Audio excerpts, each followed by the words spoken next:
Hi, this is Andy Hull from Manchester Orchestra, and this is the LSQ Podcast.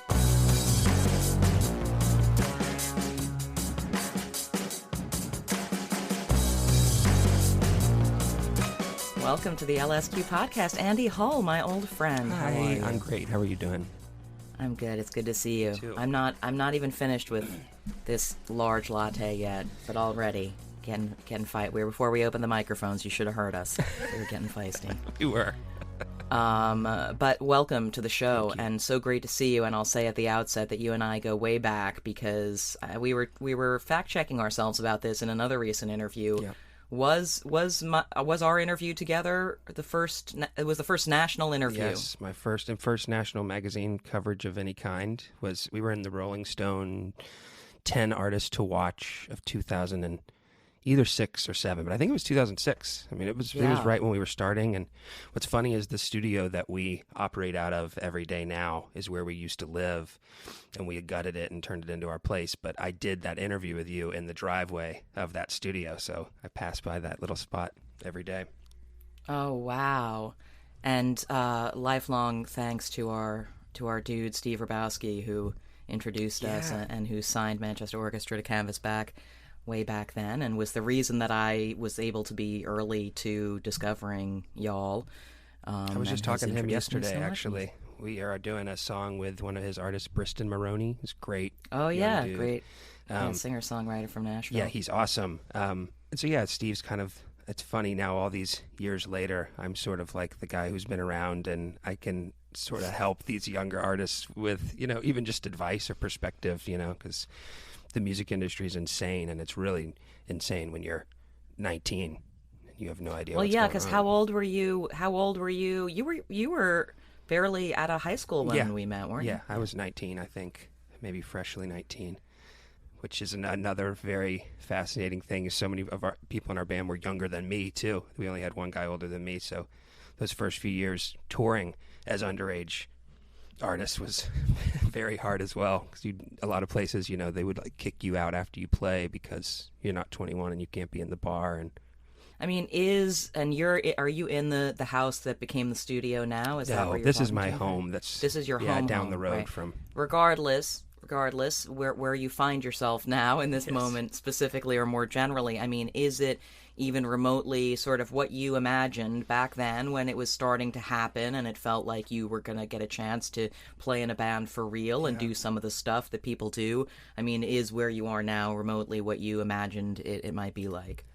It's, in a lot of ways, it's so much more than what I thought. I mean, I was always like a big dreamer. Like, I still have the same goal. Like, my goal was never to be the biggest band in the world, but I wanted to be the greatest band in the world. And that's what we wanted to strive to be. And so, like, in a sense, I knew I would take it seriously every time that we would make a record and try and top ourselves. But I didn't.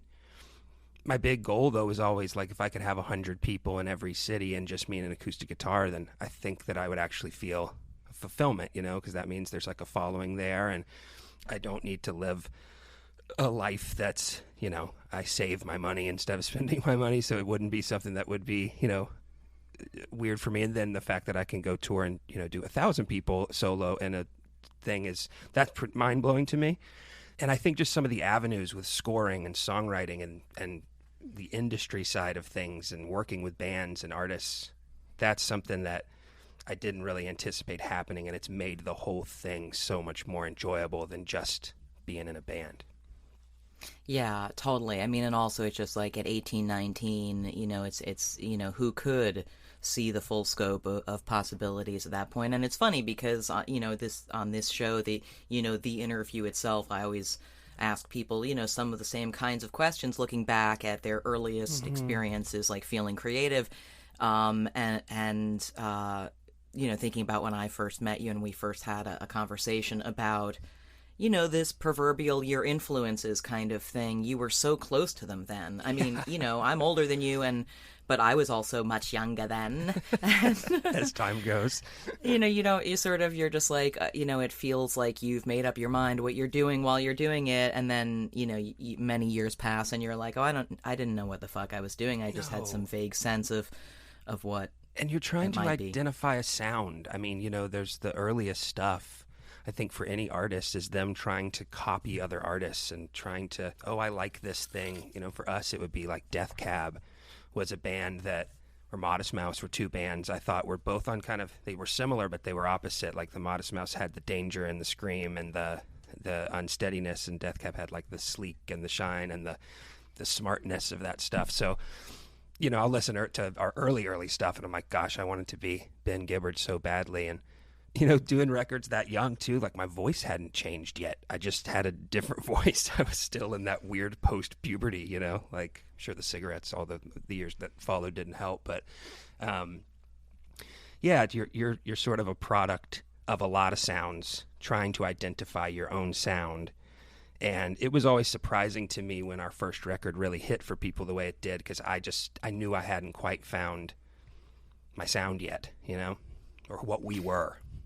Well, I don't know. But I'm gonna have to beg to differ a little bit as like a fan and listener, because, you know, it's there. It's you know, it's just the younger, smaller version of the thing or something, you know.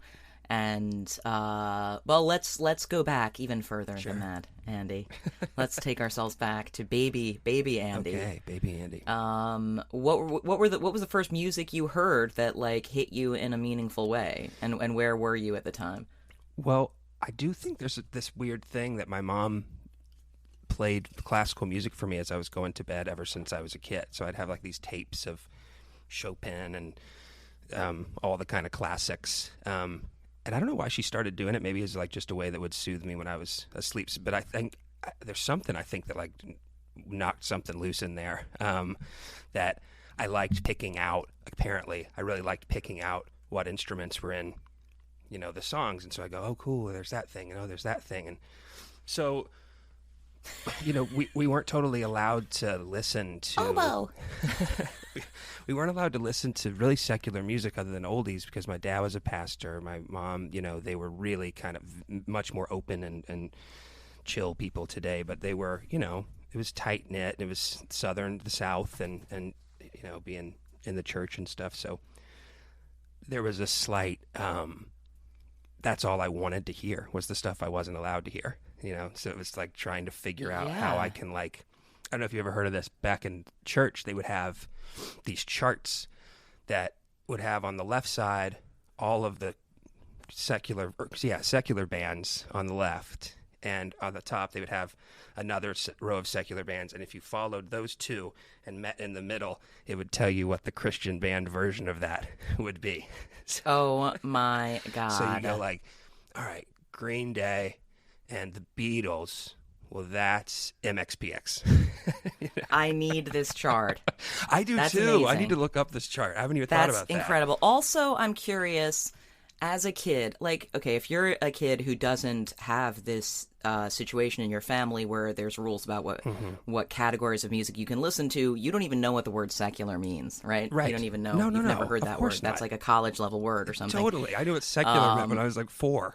You know? Yeah, exactly. Where it's like, what was your understanding as a child, as far as you remember, of why you couldn't listen to quote-unquote secular music? Or how was it, what do you remember having been explained to you about, like, why the Beatles are bad, but MXPX is okay? Yeah, there's I think one of the final kind of me and my dad breaking through in our relationship of me going, man, you're not looking at art the way you should look at art. You know, I was 15, we're having an argument about the Beatles, and he's going, Time magazine said it's drenched in drugs. And I'm like, you are insane. Like, if we believe in God, then we believe God created the Beatles. And God's stoked about the Beatles. What are we talking about? So I remember God is definitely stoked about the Beatles. Of course he is. I mean, I don't want to live in a world where God is not stoked about the Beatles. Of course they are. So I remember, though, for my mom, it was the worldview. That was a big one, like this band's worldview. And for some of that stuff, she's right. Like, I don't think I probably should have been listening to, 36 Chambers at 10 years old. There's some validity to that. Fair enough. Fair enough. And it opened up big time as I became, like, a preteen into a teen. And there wasn't any of that weird stuff like in high school where I wasn't allowed to listen to things. But it just gave me this... 4th, 5th, and 6th grade is when really cool music was starting to come out, like just post Nirvana. So there's these really interesting, it's Foo Fighters, like Color and the Shapes coming out. And Oh yeah. I lived in Canada, so like Our Lady Peace, Clumsy had come out, which is also a really classic album. And I would just steal my friends, CDs, or to borrow them and take them home to my mixer and the boombox that had the tape and the CD, and you could record what was on the CD to the tape. So I was just doing all these like hijacked versions of these records and listening to them in quiet and studying them. You owe Our Lady Peace a couple of dollars. I do. Just kidding. No, I do. I love it's a shout out. Our Lady Peace, man. Underrated. And yet they're called Our Lady Peace, and yet they're still secular. See, kids, Somehow. There's no rhyme or reason to that. But, I guess it's good because even though you probably would have connected with that music anyway, having it be a kind of forbidden zone must have made you cherish it, even more. I'm sure you didn't think you were going to get in trouble or anything for listening to it in any literal way, but it felt dangerous. And when did you start to connect that with the idea that you would also play music? Well, I tried playing guitar. My grandmother's classically trained piano player, and my grandfather and grandmother made like 30 records together in this gospel trio called the Joy Makers. And so I knew it was in me, because I was musical, and I started to figure out harmony pretty early. Like I would listen to records in like 6th, 7th, 8th grade and start to figure out, I know what the one above this and the one above that sounds like. I had no way to record that and like experiment with that yet. But still, that's such a massive part of our sound now, is like hearing all those harmonies. So anyways, it didn't stick for me trying piano and trying guitar. And then I met this guitar teacher in the 8th grade named Nathan Woody. And I said, I just want to learn how to play Stairway to Heaven. And he said, well, do you want to learn it like the hard way or the easy way? And I said, well, clearly I want to hear it the easy way, And so he said, okay, well, we won't worry about theory then. Let's just like get you the tools so that you can start to write some songs. And then once I put together what the power chord was, and I realized I can move it all around the neck and sing whatever I wanted to on top of it, then the floodgates were sort of open. And I've really literally been like writing songs consistently since I was like 14 or 15. So immediately it was the playing of the guitar was in service of playing your own songs pretty much right away. Yeah, absolutely. And learning other bands' songs the easiest way possible, like being able to go to like a tab site, and instead of looking up, there's 2 different types. You can look up like the tabs that tell you all the technical places that you play it, or you can just look for the chords. And I was a big chords guy. Just like, tell me what I need to play so I can sing it. Nice. And so were there shows or anything around to start going to? And then did other kids have bands? Yeah, so I started my first band would have been my sophomore year of high school, after 9th grade. Had spent a lot of time just like writing and trying to figure it out. And I was friends with older guys. So if I was like a 9th or 10th grade, I was friends with the guys that were seniors and would, were going to college. So that was a path into shows for sure. I mean, I was going to see an unbelievable time in music. It was like The Strokes, Kings of Leon, and Regina Spektor at the Tabernacle. Wow, yes. Steve Rabowski, a Steve Rabowski bill. So then think about that in my brain, right? So I'm 16 and that's happening. And then 3 years later, that guy who signed all of those artists, it's like, we really believe in you. I was like, oh, fuck off. Yeah. Believe in what? Nice. I'm nothing. And where were you going to see shows? What was the venue? You were near Atlanta? Yeah. So it was Tabernacle was that show, but they had so many cool, weird venues. They still do, but like the Earl, the Masquerade, Cotton Club was this really cool club underneath the Tabernacle that shut down a long time ago. But that was a place where you're like 600 to 1,000 cap, sweaty basement shows kind of stuff. Variety Playhouse. One week I saw my junior year, maybe my senior year of high school, I saw Mars Volta like on a Monday at Tabernacle, the Shins on a Wednesday, and then Built to Spill on a Friday. It's just like I couldn't get enough of it, and I was just studying, just going there and studying. Man, what a time for indie rock that was, the early aughts. It was unbelievable. I mean, just so much great talent happening, And so how was your songwriting developing during that time? And what are some of the ways that you feel like it's grown or changed the most? Yeah, I mean, it's a good question. I think there's something about your. I heard Dave Bazan talk about it once, talking about old Page of the Lion records, but that he would hear something and it's almost like your subconscious wrote it. Like you're in there trying to make a sound, but you don't realize you're actually doing something that's much smarter than you realize that you're doing, and you can listen back to it and go, "Oh, that's really clever. I had no idea that was clever." But you know, sort of like the White Stripes tune about moving out of the little room. Sometimes it's good to just go back and remember what was so kind of easy about it.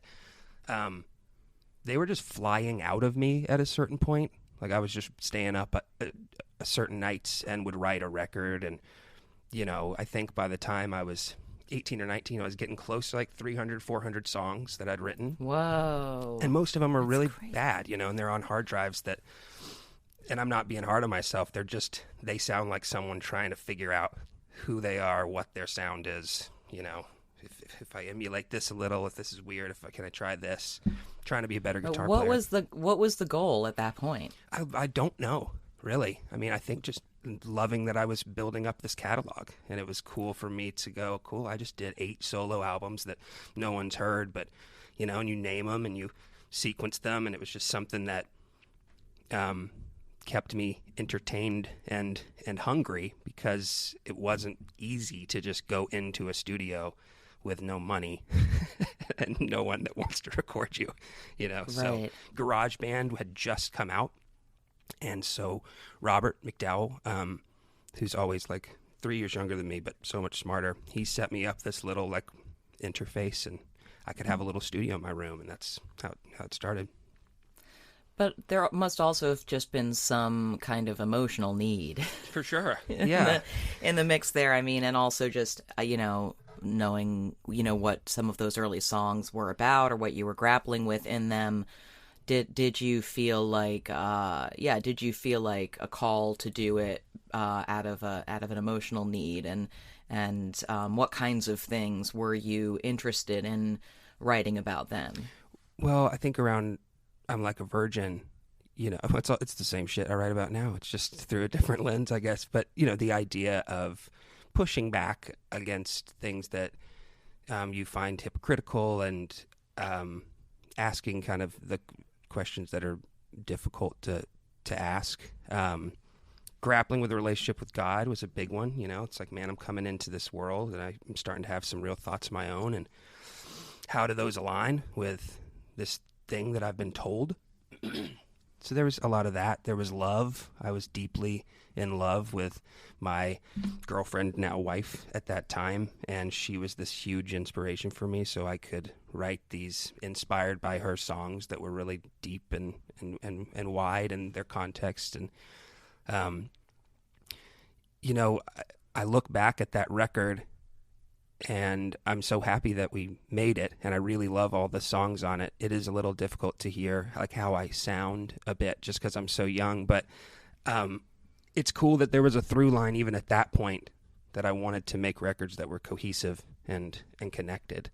But yeah, that record's all about God and death, and sex hadn't really started to play into it yet, so that comes later. Yeah. Yeah, I mean, since then, zooming out a kind of wider a bit, what would you say are some key moments of evolution in your approach to songwriting, or realizations about what you were doing that was good that you needed to take care of and mind, or what was just a distraction and could be gotten rid of, etc.? Yeah, well, I think the evolution of that goes to playing so many shows. So we make that first record, and then we're playing shows with rock bands, like going on tour with Kings of Leon and Black Rebel and Brand New, who, at that time was an extremely loud, aggressive rock show. Great show. And we felt a need. It was like, okay, we got to step it up. So like the next record needs to be extremely in your face. Like we need to take the inspiration we have from records like In Utero and Pinkerton, and like prove to ourselves and to everyone else that we're a legitimate rock band and we can make legitimate music. And we love that first record, but this is something different. We're not trying to do that thing again. And once that happened and it felt successful to us, then the idea was sort of a version of that forever. Okay, well, don't get too comfortable, because we're not just going to be this loud rock band. We also want to figure out how to like spread our wings and kind of get weirder. And, you know, as you start to build a catalog, all the records start to kind of play off of each other in what I call like that phase one period of Manchester with the first 4 records. They kind of all bounce off of each other and are like reactions and to each other. I think my songwriting has it's gotten better, but it's because I take longer doing it. There are still some songs that can fly out, but I was talking to Julian Baker the other day, and we were saying, you know, sometimes a song takes 15 minutes to write, and it's one of your best songs, and sometimes they take 7 years to write them, and neither of them are any better than the other. But for me, just I've slowed down in that sense, and I take my time with a song now. If I really like what's there, I don't try and rush it too fast. Yeah, Regina Spektor, speaking of her, has an analogy about songs that every time she's working on a new thing, I love her visual sense, but it's like she has this island of song ideas, sort of like the island of misfit toys or whatever, and she gets in a rowboat and she goes out there, and she's only got room for so many of them this time. That's cool. So she rescues some of them, and some of them are from just a month ago or for a year ago or 10 years ago, and then they get in the boat and she brings them back to the mainland, basically. And that's all she's got. It's like, sorry, I'll get you next time. Totally. I only have room for so many. It's like that with track listing when you're trying to really, you know, get a record. You've recorded a handful of songs, and now you have to figure out how they all work together. And Catherine Marks, our collaborator, says, you know, all the kids can't go to college.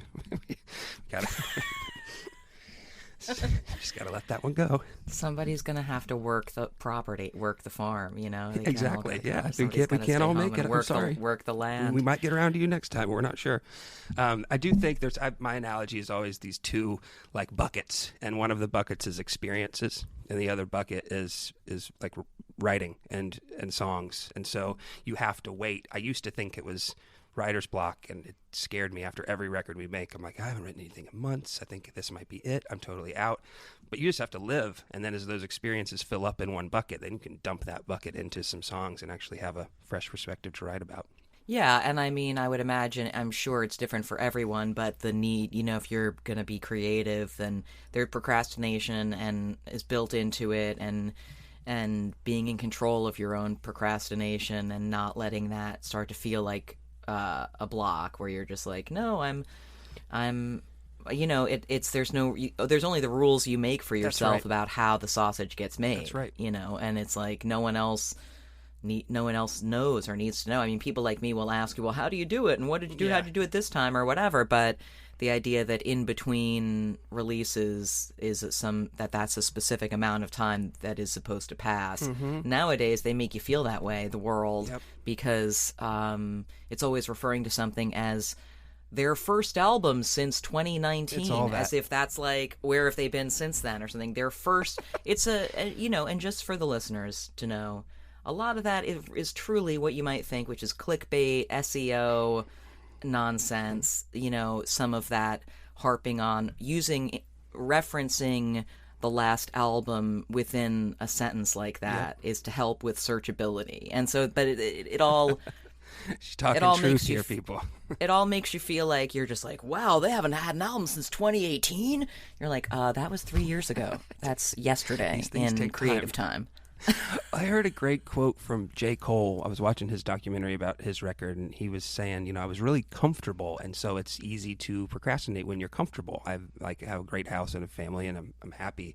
But he started to relate it to sports, where he's like, you can't, you know, a lot of people go, I'll just wait for the inspiration to come. But if you do that, there is a chance that it won't ever come back, and you just sort of at a certain point need to start getting some reps up and like go out there and take a bunch of shots. That's the only way you're going to get better. So I've tried to do that a lot, like always creating in between records, making tons of songs, even if I don't really know what they are, you know, or if they're good.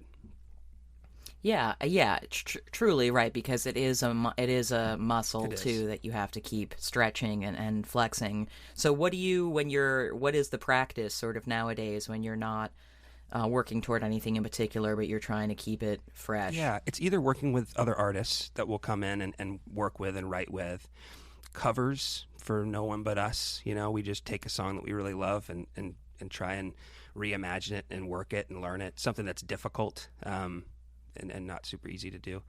Um, and then just, you know, we're all nerds in the studio. So just creating songs and sounds that don't even need to have words or melody to them, just working on things is really Are you talking exciting. about jamming? It's a version of jamming. I think it's become like Is that what's known as it's jamming? more technical, or no, it's more electronic jamming. Okay. We're all in the same room, but we're not all playing something at the same time. We don't call it jamming. I love a jam. Don't get me wrong. I'm fully for a jam. Like I said, I'm a Built to Spill fan. Please jam. But you know, sometimes there'll be, you know, an artist that asks us for some songs. So, you know, at Logic, who I worked with last year, and I'm actually heading to work with next week, he would say, you know, bring me up 5 songs that you guys have laying around and the stems, and then we'll see if we want to mess with them there. So that gives us just a creative ability to go, all right, whatever, let's make 5 songs. And if those guys like the snare drum of one of those songs, then cool, you know, they can sample it and more art can be created. So yeah, I think it's like you said, it's like keeping the muscle stretched. Yeah. Yeah. And so, when did the idea, you talk about those first 4 albums versus these last couple, and obviously this overlaps with the era of starting to do score Yep. work. Yeah. Tell me a bit about how that began to happen and kind of how it's changed your outlook on what your songwriting can be. Yeah. So, you know, we do Cope and we do Hope, which is our 4th record, and we recorded these 2 versions alongside each other of the same record, but recorded with like opposite instrumentations, super loud and super quiet. Once we did that, we're like, okay, we literally have no more ideas of what we can do as a band, because like we did the big like string sweeping epic thing with Simple Math. We did the kind of hybrid rock opera thing with Mean Everything to Nothing, and then Cope was like a punk rock record, and Hope's this really pretty folk record. So I couldn't see the forest for the trees. Like it just felt like I'd exhausted all my resources, and I didn't really want to start making a Manchester record for a long time because I needed to fill up that experience bucket. And we got a call from the Daniels, the directing team, to if they were interested in me writing some songs for this movie that they were working on that had been in the Sundance Labs. And I read the script and wrote a song that night, sent it to them, and they're like, "This is the single most, important addition to this film that we've had since we finished writing it. Do you want to?" They didn't really know that Rob and I work as a team, and that was the beginning too of me and Rob getting into this more of a duo mentality. They said, "Do you want to work on it?" Really, one of those crossroads moments. They're like, remember my manager saying, "You have 2 options. You can kind of help them select music for the movie and like do some things, but someone else can kind of put it all together, or you can be the composer for the movie." And I'm like, well, I got to try the composer thing, right? Like, what's the worst that can happen? I fail at it. Okay. So I just took the leap on that, and that started a 13-month process of writing for that movie. And that song that I sent them it is the credits. That version is what rolls during the credits, and the melody of that song is the melody for the movie. The movie is sort of a musical. So those guys really believed in us and helped us and pushed us, and there were so many things we did incredibly well, and they would say, "Yeah, that's just too pretty. Like, you have to make it sound worse. Like, maybe get drunk and try it. Like, we need this to kind of suck." And me and Rob are like, like all we do is make what we think is kind of like perfectly crafted, we really care about every single little thing, and the fact that something would be out of tune was mind-blowing to us. Yeah, Why? yeah. Why? And we started to understand why, because it was more interesting. And bigger didn't necessarily mean, and for those who are listening, this movie is 95% just my vocals, Daniel Radcliffe's vocals, and Paul Dano's vocals. It's an entirely a cappella soundtrack. So that was an interesting, part of it as well, that we were challenged with that. Don't use any instruments, but we started to realize, 50 voices sounds like you're walking into, the gates of heaven, and 2 voices kind of rough gives you this whole other texture, and it's doing something to picture way different than if it was really glorious.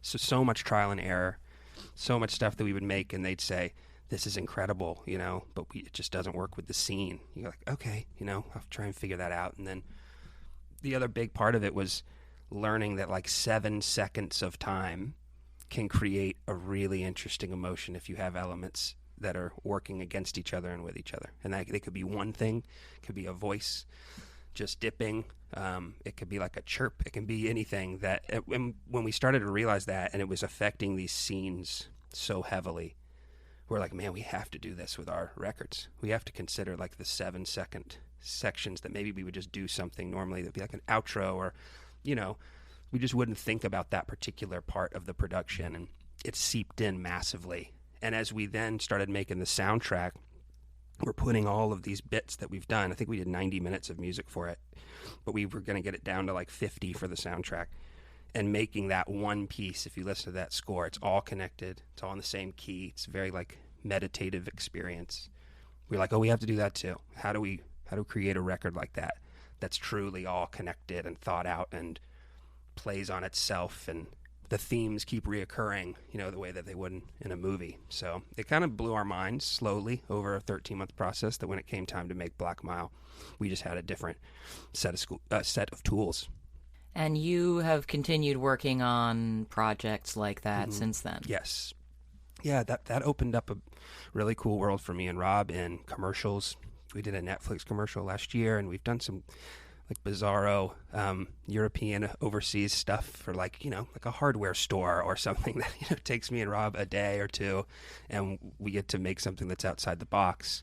And that song from Swiss Army Man, we always joke about it. It's like, we didn't make any money on Swiss Army Man. What we were paid to make that was like 13 months, and what we were actually paid is like hilarious. But that song has been picked up by so many different. It was like eBay's campaign song for 2 years. We're like, holy shit, And luckily we own that song, and it's like, well, this is great. Talking about the idea that someone would, as Manchester Orchestra became more known, but, have a larger audience, that people who get what you're doing and who are creating their own things would reach out and ask you to do some of what you do for them. I mean, have you come to any conclusions about what it is that they think is what you do? Great question. What do I think they think I do? What do you think they think you do, or what do you think is the thing? It's weird. It's hard to look at what you're doing that way, or what is that thing I do, as the movie goes. What is that thing that I do that makes people seem to tell me they want me to do it for them? Well, I mean, I think there's probably 2 things. That one of them would be my voice. I think people would want my voice to. I have a pretty versatile voice, so I can do background vocals in a way that's not like taking. Like, oh, God, there's Andy, like trying to steal the show. Like, I have a good way of kind of blanketing myself in and being there. And I think that's something some people look for. Some people want my voice as like a feature. The thing I think I'm best at is shaping a song and taking elements of a song and realizing really quickly how we can arrange that in a way that takes the song to another level. It's much easier for me to do that with other people's songs than it is for my songs. It takes me a long time to decide, whether or not we can just flip this bridge or write a new part. When I'm working with another artist, it's almost like I feel free. So I all of a sudden know what the chorus should be and know how many times we should do this. And Rob is super dialed into that as well. But he's almost like the sonic brain that then can take these ideas and I can paint a picture with my words, and he can then help that thing sound that way. So yeah, I think that's probably the main reason. Like, I've got good ideas. Yeah, but in a more meta sense, like, what do you think is the feeling that your song gives people? Your songs give people. Well, I've heard it's like spiritual for sure. I think there's a connection People have told me that they feel like when they see us play, they feel like it's some like weirdo church, um, which is cool because it's just about the community of that. It's a bunch of people who like the same thing, and they're all agreeing with each other loudly. Um, I don't really know, to be honest. I don't look at myself that way. I think I do know I'm supposed to be doing this. I've not been given any signs from the universe to stop doing it. I've certainly been given signs to get better and try and grow as a person and just mature and, take not to take all of this for granted. But I don't know. It's still quite a confusing thing to me where people can feel so deeply connected to it. But I'm grateful for that. It's sort of outside of my control. Do you tend to find that the songs that audiences connect to the most are the ones that felt the most resonant to you as they were happening? It can be that way at times. There's certainly moments where I know a line. I'm like, oh man, if the lyrics making me feel a certain way and I wrote it and it's like emotional for me to even be able to sing it, that's generally a pretty good sign that like it's going to connect with people. But I can also be really surprised, that song that did really well on our last record, The Gold. I love that song, but that wasn't a song that like deeply, as compared to other songs on the record, that wasn't one that made me kind of go introspective and super deep and connected. It felt like a really clever pop song.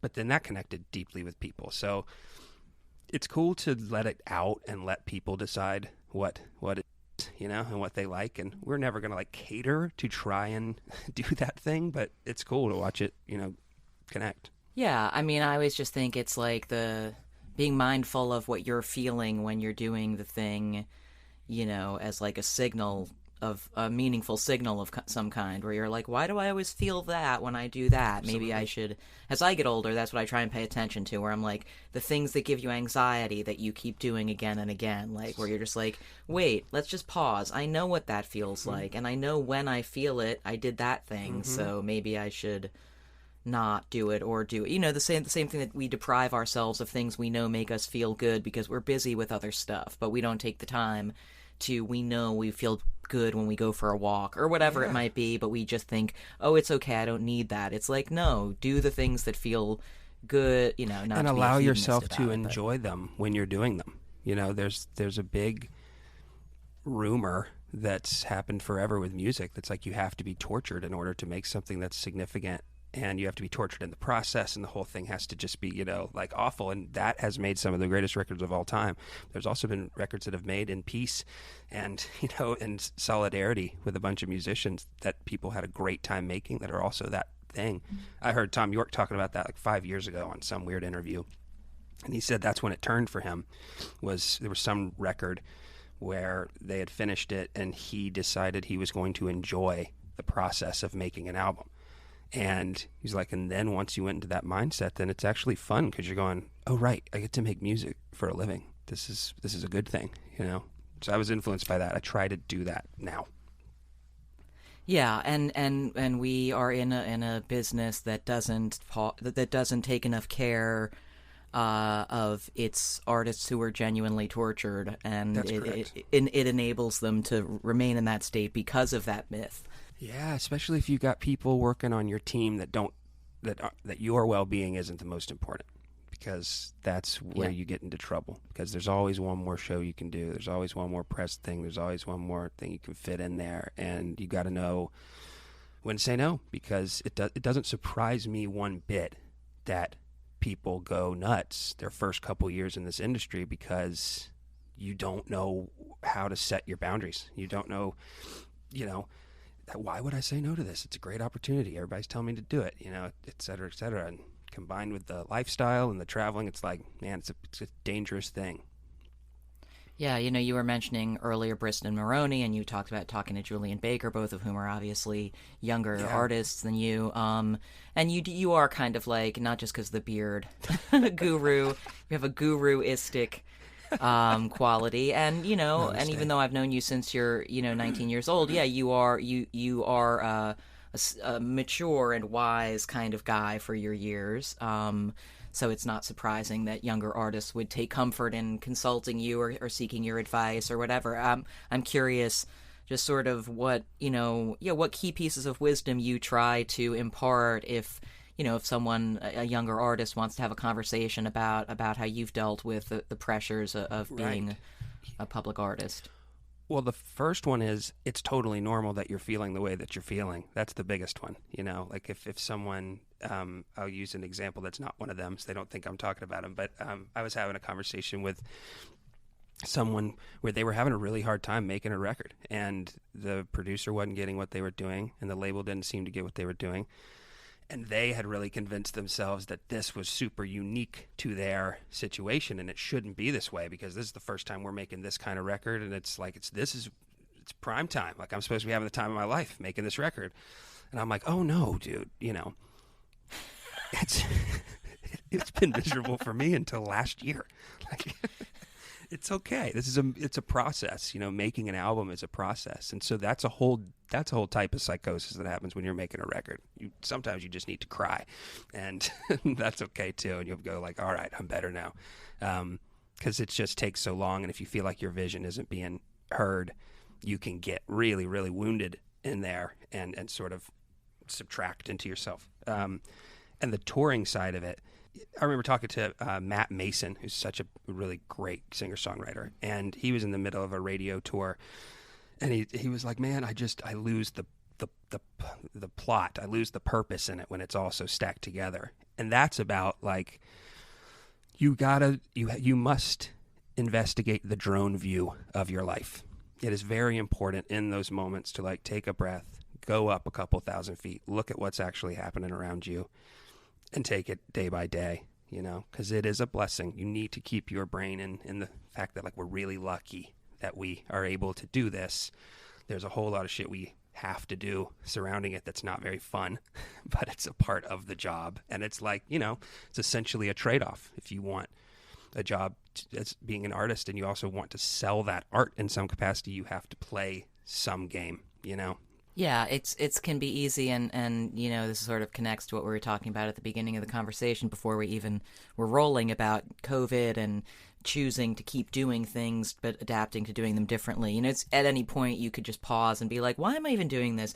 Maybe I'll just stop. And would anyone really? I mean, totally. Yeah, they'd notice, but I could just stop. Maybe I should, and why not? And then you realize, like, no, you can't stop. You can't stop. You're alive. You've got to do stuff. And that voice in your head, I mean, that guy's dangerous, They can weave all sorts of stories about, how things aren't going right in your life. And it's not true, But we let that voice take up too much rent, I think, a lot of the time. Yeah, and I mean, I guess that is kind of the point I was trying to make earlier about doing what feels good is... things that feel good are the things that silence that voice, and fucking silence that voice. You know what I mean? Like, get him out of there. Do the things that make you feel alive. That's right. Yeah, and that's how I know I'm doing what I'm supposed to be doing, because when we are in a studio and we're making something and it's starting to really click, I'm like, oh, this is my purpose. This is when I am actually fully happy, So I got to do it more. Yay. Yeah, do more. Never stop, please. I think that's a perfect place for us to wrap it up, Andy. This is awesome. All right, that brings us to the end of episode 64 of the LSQ podcast. Thanks again to Andy Hull for that wonderful conversation. Manchester Orchestra have loads of U.S. dates coming up this fall and next year, so check their website for details. Their new album, The Million Masks of God, is excellent and out now. And the next episode of LSQ is with Lucy Dacus in a few more weeks. Goo Goo Dolls' John Resnick after that. If you've got feedback or questions, you can reach me on Twitter @JennyLSQ. I'll talk to you next time.